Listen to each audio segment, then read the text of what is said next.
બાબરમાં તાજું જન્મેલ બાળક મળી આવતા ચકચાર મચી જવા પામી। બાબરમાં ગત મોડી રાત્રે સ્મશાન ભૂમિ પાણીની ટાંકા નજીક 5 થી 6 મહિનાનું તાજું બાળક મળી આવતા ચકચાર।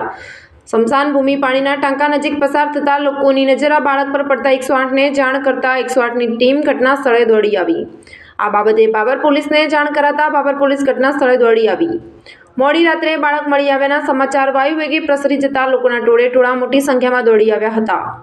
કોઈએ પોતાનું બાળકનું પાપ છુપાવવા માટે બાળકને ત્યજી દીધું હોવાની ચર્ચાઓ લોકમુખે ચર્ચાઈ રહી છે।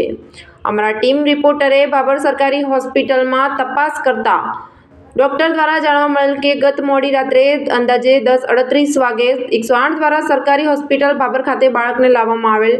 ડોક્ટર પોલીસને જાણ કરી બાળકને મૃતક જાહેર કરી DNA અને બ્લડ સેમ્પલ પોલીસ દ્વારા આપીને આગળની કાર્યવાહી હાથ ધરવામાં આવેલ છે। અહેવાલ ગોપાલ કે પુજારા, બાબર, બનાસકાંઠા।